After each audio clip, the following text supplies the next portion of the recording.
Afternoon সবাইকে। কেমন আছি আমরা সবাই? নিশ্চয়ই ভালো আছি, সুস্থ আছি। আমরা আলোচনা করছি কর্মধারয় সমাস। কর্মধারয় সমাস কাকে বলে, কত প্রকার ও কি কি, এটা আমরা প্রথম দিন আলোচনা করেছি। এরপর এর মধ্যে প্রকারভেদ দুটো আলোচনা করেছি, একটি সাধারণ কর্মধারয় সমাস, একটি মধ্যপদলোপী কর্মধারয় সমাস। আজকে আমরা কর্মধারয় সমাসের আরেকটি প্রকারভেদ নিয়ে কথা বলবো, এটি হচ্ছে উপমামূলক কর্মধারয় সমাস। উপমামূলক কর্মধারয় সমাসকে তিন ভাগে ভাগ করা যায়। একটা হচ্ছে উপমান কর্মধারয় সমাস, একটা উপমিত কর্মধারয় সমাস, একটা রূপক কর্মধারয় সমাস। ঠিক আছে? তো আজকে আমরা দুটো বিষয় নিয়ে কথা বলবো, একটা হচ্ছে উপমান কর্মধারয় সমাস আর হচ্ছে উপমিত কর্মধারয় সমাস। আমরা আগে এগুলোর সংজ্ঞাগুলো জেনে নিব, তারপর এখান থেকে যে ধরনের পদের ব্যাসবাক্য হয় বা ভাঙাতে হয় বা কোনগুলো উপমান উপমিত কর্মধারয় সমাস সেটি নিয়ে কথা বলবো। জেনে নেই উপমান এবং উপমিত কর্মধারয় সমাস কাকে বলে। লেখা আছে, উপমান পদের সাথে সাধারণ ধর্ম বা গুণবাচক পদের যে সমাস হয় তাকে উপমান কর্মধারয় সমাস বলে। আমি আবারও বলছি, উপমান পদের সাথে সাধারণ ধর্ম বা গুণবাচক পদের যে সমাস হয় তাকে উপমান কর্মধারয় সমাস বলে। তাহলে উপমানে একটা বিষয় আমাদের খেয়াল রাখতে হবে, যখন আমরা উপমান কর্মধারয় সমাস ব্যাসবাক্য করব, আমাকে চিন্তা করতে হবে সেখানে একটা সাধারণ গুণ বা ধর্মের উল্লেখ থাকবে, মানে একটা অ্যাডজেক্টিভ একদম স্পষ্টভাবে উল্লেখ থাকবে। কেমন? অন্যদিকে চলে যাচ্ছি উপমিত। উপমিত কি? সাধারণ গুণের উল্লেখ না করে উপমীয় পদের সাথে উপমান পদের যে সমাস হয় তাকে উপমিত কর্মধারয় সমাস বলে। আমি আবারও বলছি, সাধারণ গুণের উল্লেখ না করে উপমেয় পদের সাথে উপমান পদের যে সমাস হয় তাকে উপমিত কর্মধারয় সমাস বলে। উপমিতে যে ব্যাপারটা থাকবে সেখানে কিন্তু গুণের উল্লেখ থাকবে না। আমরা উপমানে দেখছি সরাসরি অ্যাডজেক্টিভ উল্লেখ থাকবে, কিন্তু উপমিততে গিয়ে আমরা কিন্তু সরাসরি গুণের উল্লেখ পাবো না, এটা উজ্জ বা আড়ালে থাকবে। আমাকে সেটা ধরে নিতে হবে যে কোন পদের সাথে বেসিক্যালি গুণের সম্পর্ক আছে বা অ্যাডজেক্টিভের সম্পর্ক আছে। ঠিক আছে? এখন উপমান কি এবং উপমেয় কি? উপমান দেখো যার সাথে তুলনা করা হয়, আর উপমেয় হচ্ছে যাকে তুলনা করা হয়। উপমান আমরা উপমান কর্মধারয় সমাসে এটা পাবো, আর উপমেয় উপমান দুটোই আমরা উপমিত কর্মধারয় সমাসে পাবো। তাহলে উপমান কি? যার সাথে তুলনা করা হয়, আর উপমেয় হচ্ছে যাকে তুলনা করা হয়। আমরা উদাহরণ এখানে দিয়েছি, দেখো, কাজল কালো পুরুষ সিংহ। দুটো কথা এখানে আছে, কাজল কালো পুরুষ সিংহ। এরকম থাকলে তোমাকে ধরে নিতে হবে যে এটা উপমান বা উপমিত যে কোনো একটা কর্মধারয় সমাস হবে, কাজল কালো এবং পুরুষ সিংহ। এখন তোমাকে চিন্তা করতে হবে, খুব সাধারণ ভাবে যদি তুমি বুঝতে চাও তাহলে এটা এখানে তোমাকে দেখতে হবে যে যদি আমি এটাকে উপমান বলি তাহলে আমাকে একটা গুণ এখানে খুঁজতে হবে এবং যেটা সরাসরি উল্লেখ থাকবে। হ্যাঁ, আর যদি উপমিত করতে চাই তাহলে গুণটা তো থাকবে না, এটা আড়ালে থাকবে। উপমান এবং উপমেয় এই দুটো বিষয় এখানে সরাসরি থাকবে। তাহলে কাজল কালো পুরুষ সিংহ এই দুটোর মধ্যে আমি কোনটাতে গুণ খুঁজে পাই? আমি খুঁজে পাই কাজল কালোতে। কালো একটা রঙের নাম এবং এটা কিন্তু একটা গুণ, কালোটা কিন্তু একটা গুণ। এখন তোমাকে বলা হচ্ছে কাজল কালো চোখ। হ্যাঁ, চোখটা কেমন? কালো। কিসের মতো কালো? কাজলের মতো কালো। ঠিক আছে? তাহলে এখানে দেখো যার সাথে তুলনা করা হচ্ছে, চোখ কাজল কালো, আমি যদি চোখ বলি তাহলে চোখ কালো। কিসের মতো কালো? কাজলের মতো কালো। তাহলে এখানে হচ্ছে কাজলটা হলো উপমান। আর পুরুষ সিংহ, এখানে মূলত কাকে তুলনা করা হচ্ছে বলতো? পুরুষকে নাকি সিংহকে? এবং এখানে একটা বিষয় যে এখানে কিন্তু একটা গুণের উল্লেখ থাকবে, কিন্তু এটা তোমাকে বুঝে নিতে হবে যে এটা আড়ালে আছে। হ্যাঁ, এখন পুরুষ সিংহের যে ব্যাপারটা এটা যদি বলা হয় তাহলে পুরুষটাকে কিন্তু সিংহের সাথে কি করা হচ্ছে? তুলনা করা হচ্ছে। এখন পুরুষকে কি ডিরেক্ট সিংহের সঙ্গে তুলনা করা যায়? যায় না, বরং সিংহের যে একটা গুণ, তার বীরত্ব, তার সাহস, সেটার সঙ্গে আমরা পুরুষটাকে তুলনা করছি। তাই তো? তাহলে আমার গুণটা উল্লেখ আছে কিসের সাথে? সিংহের সাথে, তাই না? তাহলে এখানে দেখো দুটোই কিন্তু নাউন বা বিশেষ্য রূপে আছে। পুরুষও কিন্তু একটা নাউন বা বিশেষ্য, সিংহ কিন্তু একটা নাউন বা বিশেষ্য। তো তুমি যখন একটা সমাসের মধ্যে দুটোই বিশেষ্য পাবে এবং একটা বিশেষের ক্ষেত্রে তোমাকে তার গুণটা আড়ালে থাকবে বা তোমাকে ভেবে নিতে হবে, তখন সেটা উপমিত কর্মধারায় চলে যাবে। এখানে গুণটা উল্লেখ করা থাকবে না উপমিততে, আর উপমানে গুণটা উল্লেখ করা থাকবে, একদম ডিরেক্ট উল্লেখ করা থাকবে। এখানে একটা বিশেষ্য থাকবে এবং একটা বিশেষণ থাকবে, আর এখানে দুটোই বিশেষ্য থাকবে। উপমিততে দুটো বিশেষ্য থাকবে, আর উপমানে একটি বিশেষ্য একটি বিশেষণ থাকবে। আমি এখন দুটোরই একটি করে উদাহরণ দিয়ে তোমাদের বোঝাবো।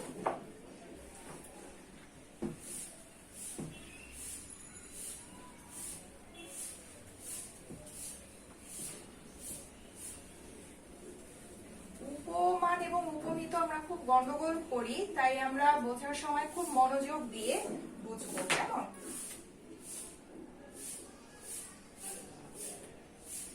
আমি যদি প্রথমেই বলি কুসুম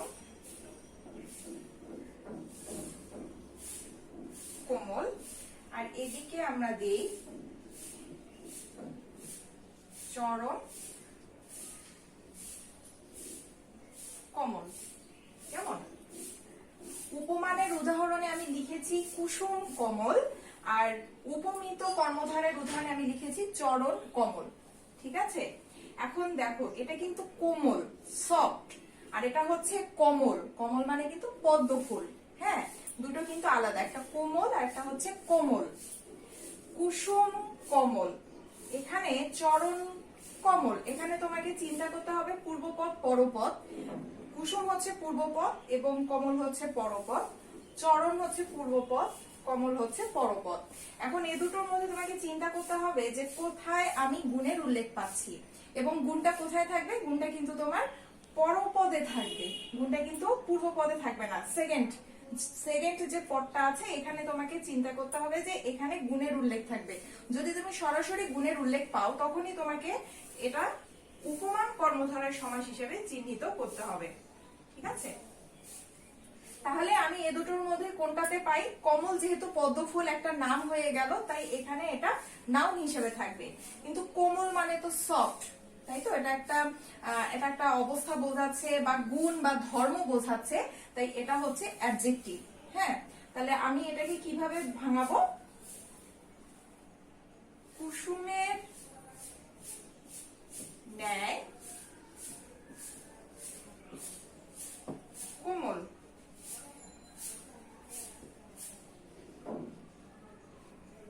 ঠিক আছে? কুসুমের ন্যায় কোমল, ঠিক আছে? ধরো কুসুম কোমল পা, আমি এই কথাটা বললাম, তাহলে পাটা হচ্ছে কোমল, পাটা হচ্ছে কোমল কিসের মতো? কুসুমের মতো। তাহলে কুসুমের ন্যায় কোমল, এখানে চিন্তা করতে হবে যে এটা কিন্তু একটা হচ্ছে এটা নাউন, এটা হচ্ছে বিশেষ্য, আর এটা কিন্তু অ্যাডজেক্টিভ, এটা তোমাকে মাথায় রাখতে হবে। এখানে আমি যেটা পাচ্ছি চরণ কমল, চরণ মানে পা, কমল মানে পদ্ম ফুল, দুটো তুলনা হচ্ছে পদ্ম ফুলের মতো পাটা, ঠিক আছে? পাটাকে আমার তুলনা করা হচ্ছে, এবং দুটোর ক্ষেত্রেই কিন্তু তুলনার ব্যাপারটা অবশ্যই থাকবে, ঠিক আছে? উপমামূলক কর্মধারয় সমাস মানেই হচ্ছে তুলনা। চরণ হচ্ছে পা, কমল হচ্ছে পদ্ম ফুল, পা কিসের মতো? পদ্ম ফুলের মতো। তাহলে আমি এটা কিভাবে ভাঙাবো? চরণ কমলের ন্যায়, ঠিক আছে? এটাও হচ্ছে নাউন, এটাও হচ্ছে নাউন। এখন তোমাকে দেখতে হবে যে পা হচ্ছে পদ্ম ফুলের মতো। এখন পদ্ম ফুলের মতো পা তো একদম ডিরেক্ট, তুমি যদি পদ্ম ফুল ভাবো আর পাকে ভাবো সেটা তো যায় না, কিন্তু পদ্ম ফুলের পদ্ম ফুলের হচ্ছে যদি একটা শেপ চিন্তা করো, পদ্ম ফুলের একটা পাপড়ির যদি শেপ তুমি চিন্তা করো, সেই আকার বা শেপের সঙ্গে তুমি কিন্তু পায়ের তুলনা দিতে পারো। তাই এখানে কমলের যে গুণটা, যে অ্যাডজেক্টিভটা বা যে ধর্মটা, সেই ধর্মের সঙ্গে কিন্তু বেসিক্যালি চরণের তুলনা করা হচ্ছে, কিন্তু সেই গুণটা এখানে উচ্চ অবস্থায় আছে। হ্যাঁ, যেহেতু এখানে পাশাপাশি দুটো নাউন আছে, এই কারণে এটা কিন্তু উপমিত কর্মধারয় সমাস। ঠিক আছে, তারপরে দেখো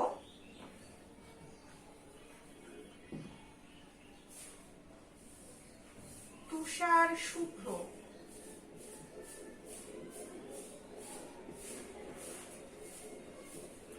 তুষার শুভ্র, আর এদিকে আমরা লিখলাম হচ্ছে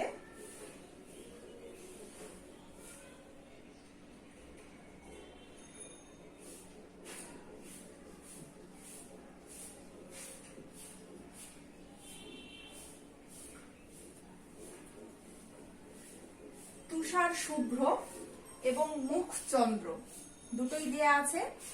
দুটোর ক্ষেত্রে তোমাকে চিন্তা করতে হবে যে এই ধরনের উদাহরণগুলো বা এই ধরনের পদগুলো আমরা কর্মধারয় সমাসে পাবো এবং কর্মধারয়ের উপমান বা উপমিততে এটা পাবো।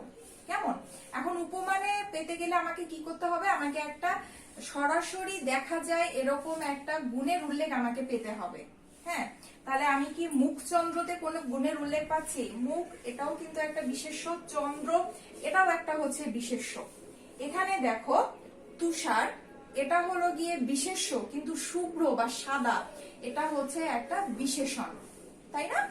এই শুভ্র, এই কোমল এগুলো কিন্তু বিশেষণ, এবং উপমানে আমার কি থাকতে হবে? উপমানে একটা বিশেষ্য থাকতে হবে, একটা বিশেষণ থাকতে হবে, এবং বিশেষণটা কোথায় থাকবে? পরপদে থাকবে। তাহলে আমি তুষার শুভ্র কিভাবে ভাঙাবো? তুষারের ন্যায় শুভ্র, এগুলো ভাঙানোর দুটো একই নিয়ম, ন্যায় মতো সদৃশ এগুলো দিয়ে আমাকে ভাঙাতে হবে। তুষারের ন্যায়, বা এখানে আমি কুসুমের মতো কোমল লিখতে পারতাম, তুষারের মতো শুভ্র। এখানে দেখো মুখ চন্দ্রের ন্যায় যদি আমি বলি, চন্দ্রকে তুলনা করা হচ্ছে নাকি মুখকে তুলনা করা হচ্ছে? প্রথমে আমাকে এটা ভাবতে হবে, আমাকে ভাবতে হবে আমার মুখটাকে তুলনা করা হচ্ছে কিসের সাথে? চাঁদের সাথে। হ্যাঁ, চাঁদের যে একটা গোলাকৃতি ব্যাপার থাকে, গোল যে ব্যাপারটা থাকে, সেটার সঙ্গে কিন্তু আমার মুখটাকে তুলনা করা হচ্ছে, সরাসরি চাঁদের সাথে না। চাঁদ তো চাঁদের মতো, এবং দুটো সম্পূর্ণ আলাদা জিনিস। হ্যাঁ, কিন্তু চাঁদের যে একটা গোলাকৃতি ব্যাপার আছে, সেরকম কিন্তু আমার মুখের আকার হতে পারে, তাই ওইটার চাঁদের যে ধর্ম বা গুণ, সেটার সঙ্গে কিন্তু আমার মুখটাকে তুলনা করা হচ্ছে, যেই ধর্ম বা গুণটা এখানে উল্লেখ করা নেই। ঠিক আছে, তাহলে আমি কি লিখবো? মুখ চন্দ্র কি লিখবো? মুখ চন্দ্রের ন্যায়। তাহলে আমার মুখটাকে তুলনা করা হচ্ছে কিসের সাথে? চন্দ্রের সাথে। এখানে মুখও কিন্তু নাও এবং চন্দ্র কিন্তু নাও। কেমন? আমি আবারও বলছি, এখানেও তুলনা থাকবে, গুণের সঙ্গেই তুলনা, কিন্তু সেই গুণটা আমরা দেখতে পারবো না। আর এখানে সরাসরি হচ্ছে কিসের সাথে তুলনা করা হবে? একদম বিশেষ্যটাকে গুণের সঙ্গে তুলনা করা হবে, মানে বিশেষ্যটাকে বিশেষণের সঙ্গেই তুলনা করা হবে, এরকম। তারপরে দেখো অরুণ রাঙা।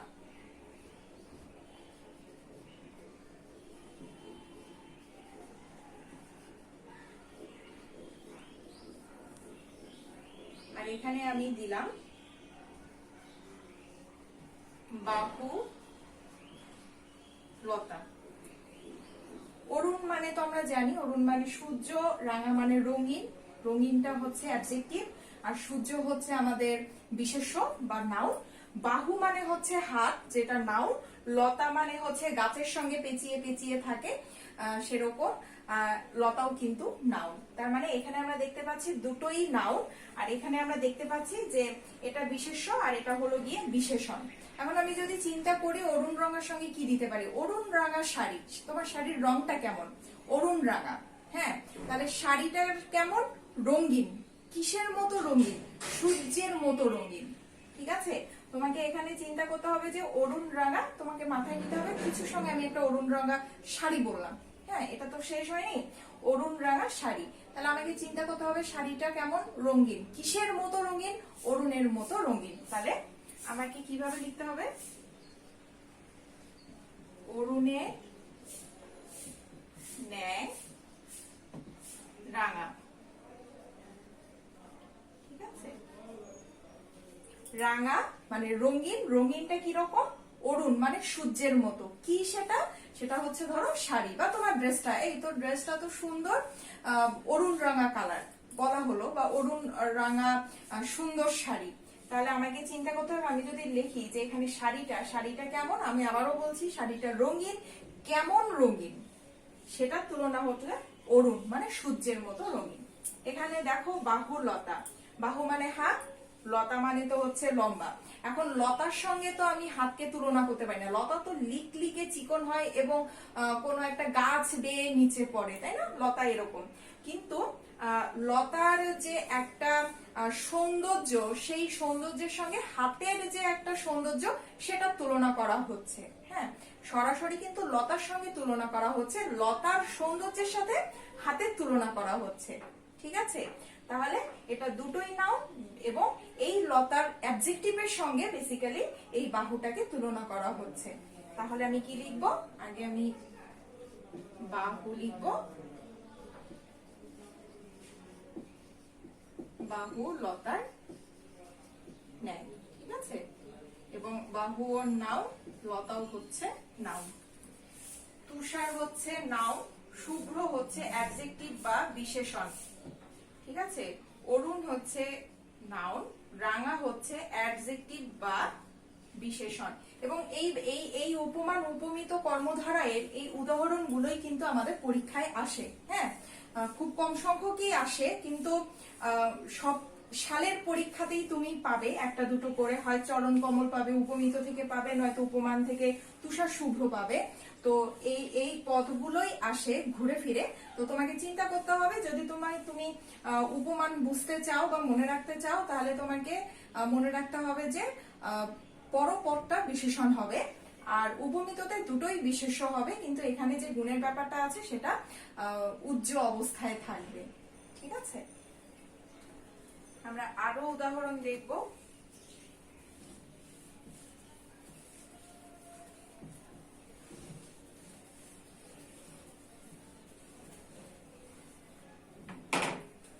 আমরা দেখব হচ্ছে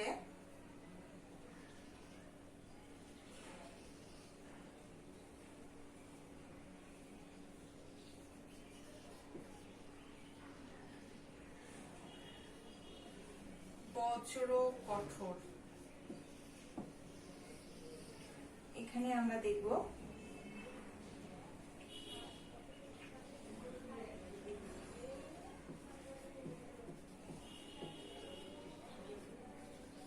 করপল্লব।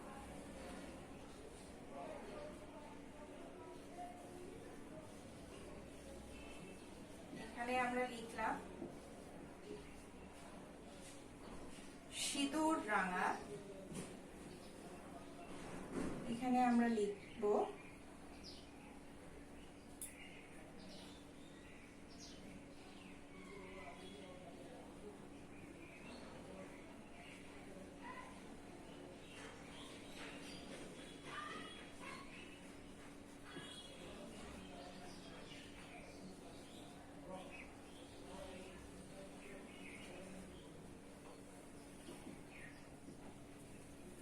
আমরা চারটা লিখেছি, একটা লিখেছি বজ্র কঠোর, লিখেছি সিঁদুর রাঙা, ওদিকে লিখেছি করপল্লব, লিখেছি অধর কমল। হ্যাঁ, এই চারটা দেয়া আছে, ধরো তোমার উপরে দেয়া নেই কোনটা উপমান আর কোনটা উপমিত। এখন তোমাকে চিন্তা করতে হবে খুব স্বাভাবিকভাবেই যে এই ধরনের উদাহরণগুলো কোথায় আমরা পাই, কর্মধারয় সমাসে পাই। কর্মধারয় সমাসের কোনগুলোতে পাই, উপমানে পাই বা উপমিততে পাই। কেমনগুলো, সেটা হচ্ছে বজ্র কঠোর, সিঁদুর রাঙা, করপল্লব, অধর কমল। হ্যাঁ, এগুলো মনে রাখতে হবে যে কোন ধরনের পদগুলো বেসিক্যালি উপমান উপমিত কর্মধারায় আছে, ঠিক আছে। এখন এখানে তোমাকে চিন্তা করতে হবে যে আমি কোন এই পূর্বপদ এবং পরপদের মধ্যে কোনটাতেই দুটো বিশেষ্য বা নাউন পাই, বা কোনটাতে একটা বিশেষ্য একটা বিশেষণ পাই। ঠিক আছে? তুমি যদি এভাবে চিন্তা করতে পারো যে এখানে বজ্র কি দেয়া আছে, বজ্র কিন্তু নাউন, কঠোর, কঠোরতা, কঠিন, এটা কিন্তু অ্যাডজেক্টিভ। ঠিক আছে? সিঁদুর নাউন, রাঙা বা রঙিন এটা কিন্তু অ্যাডজেক্টিভ বা বিশেষণ। কর মানে কি? কর মানে কিন্তু হাত। ঠিক আছে? কর পল্লব, কর যেটা আছে সেটা কিন্তু হাত বোঝায়। পল্লব হচ্ছে কি? গাছের নতুন কচি পাতা, পাতা, তাই এটাও নাউন। অধর মানে হচ্ছে ঠোঁট, নাউন। কমল মানে হচ্ছে পদ্মফুল, আগেই আমি বলেছি, এটাও নাউন। ঠিক আছে? তাহলে তুমি পূর্বপদ এবং পরপদ গুলো যদি চিনতে পারো, তুমি কিন্তু এখানেই মোটামুটি শিওর হয়ে গেলে যে কোনটা উপমান কোনটা উপমিত। নাউন প্লাস অ্যাডজেক্টিভ থাকলে তোমাকে এটা ধরে নিতে হবে এটা উপমান কর্মধারয় সমাস, আর নাউন প্লাস নাউন থাকলে তোমাকে ধরে নিতে হবে যে এটা উপমিত কর্মধারয় সমাস। এখন আমি ভাঙাবো খুব সিম্পলি। বজ্রের ন্যায় কঠোর, সিঁদুরের ন্যায় রাঙা।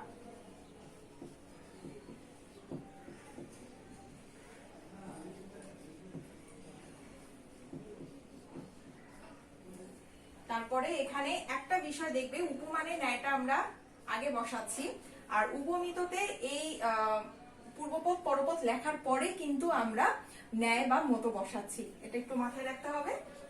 কর পল্লবের ন্যায়, অধর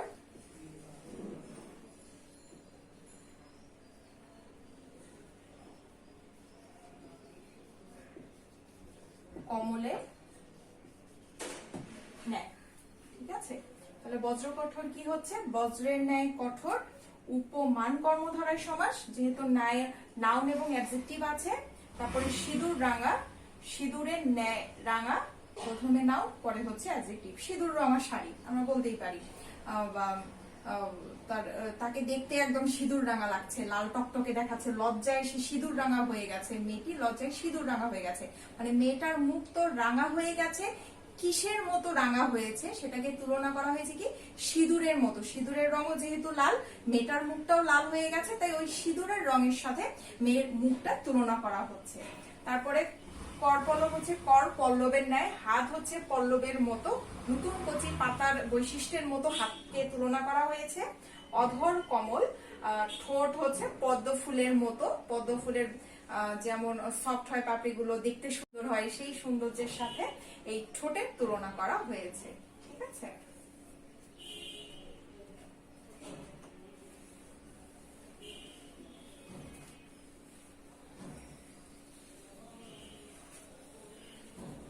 আশা করি আজকের পর থেকে আমরা এগুলো আর ভুলবো না, বা আমরা এগুলোকে মিলিয়ে ফেলবো না। আমি আবারও আর দুটো করে লিখছি।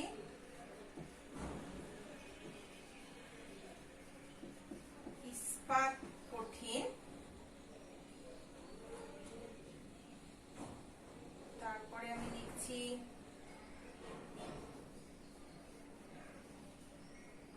গজ মূর্খ। কেমন?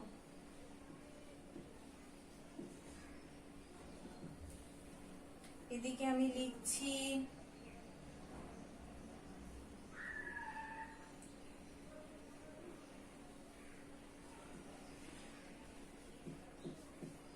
নরসিংহ।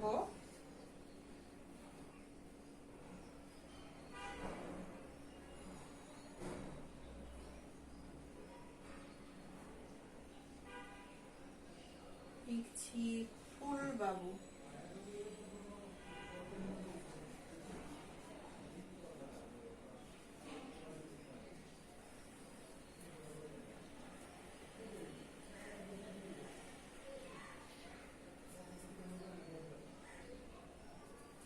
ইস্পাত কঠিন, ইস্পাত কঠিন, কি বলবো, হাত। যদি আমি বলি ইস্পাত কঠিন হাত, হাতটা কেমন? খুব কঠিন। কেমন কঠিন? ইস্পাতের মতো কঠিন, বা ইস্পাত কঠিন পা। পা গুলো শক্ত কঠিন, কিসের মতো? ইস্পাতের মতো। ইস্পাতের কঠিনের সঙ্গে যদি আমি পায়ের কঠিনের একটা তুলনা করি, তখন আমি কি বলবো? ইস্পাত কঠিন পা। তাহলে ইস্পাতের ন্যায় কঠিন।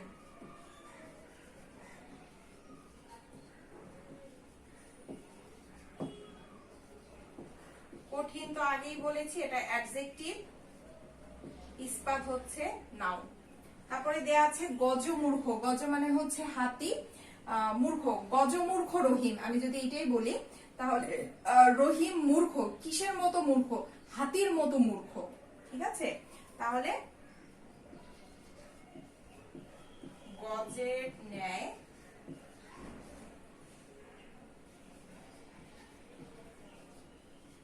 মূর্খ, এটা হচ্ছে নাউন, এটা হচ্ছে অ্যাডজেক্টিভ। তারপরে এখানে আমি কি লিখবো? নর মানে হচ্ছে পুরুষ, এটা আগেও পুরুষ সিংহ বলা হয়েছিল। নরসিংহ পুরুষ সিংহ একই। নর সিংহের ন্যায়। আমরা এখানে ফুল বাবু না দিই, এটা সোজা আমি কিছু একটা তোমাদের দিচ্ছি। কথামৃত। কথা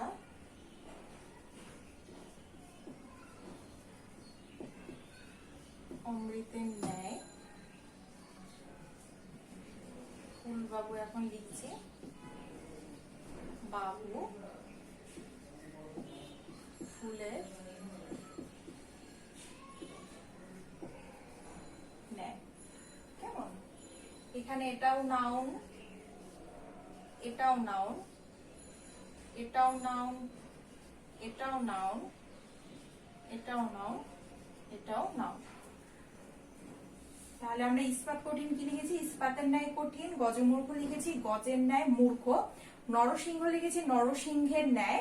কথা মৃত লিখেছি, কথা অমৃতের ন্যায়। তারপরে ফুলবাবু লিখেছি ফুলের ন্যায় বাবু, বা বাবু ফুলের ন্যায়। আমরা এটাও বলতে পারি ফুলের ন্যায় বাবু, বা বাবু ফুলের ন্যায়।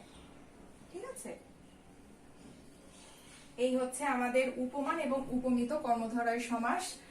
আশা করি তোমাদের বুঝতে অসুবিধা হবে না। তোমাদের বইয়ে বোর্ডের কোশ্চেন গুলোতে যাবে, সেখানে স্পেসিফিক ভাবে এই উপমান এবং উপমিত কর্মধারয় সমাস যতগুলো আছে সেগুলো খাতায় লিখে আলাদা করবে, কোনটা উপমান এবং কোনটা উপমিত। আগে একাধারে সব লিখে নিবে, লিখে নিয়ে বই বন্ধ করবে, এবং এটা তোমাদের বাড়ির পড়া থাকবে।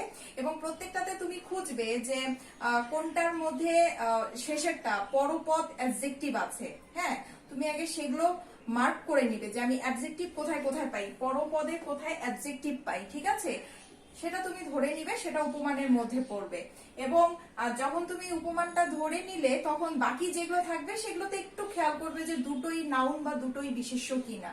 হ্যাঁ, যখন তুমি দুটোই বিশেষ্য কনফার্ম হয়ে যাবে, তখন তুমি ওটা উপমিততে ফেলে দিবে, এবং তারপরে এভাবে তোমরা ব্যাস বাক্য করে ফেলবে। ঠিক আছে, তো আজকে এই অবধি উপমান এবং উপমিত কর্মধারয় সমাস এই দুটোই তোমাদের পড়া থাকবে কর্মধারয় সমাসের প্রকারভেদের মধ্যে। ঠিক আছে, তো সবাই ভালো থাকবে, সুস্থ থাকবে। ধন্যবাদ।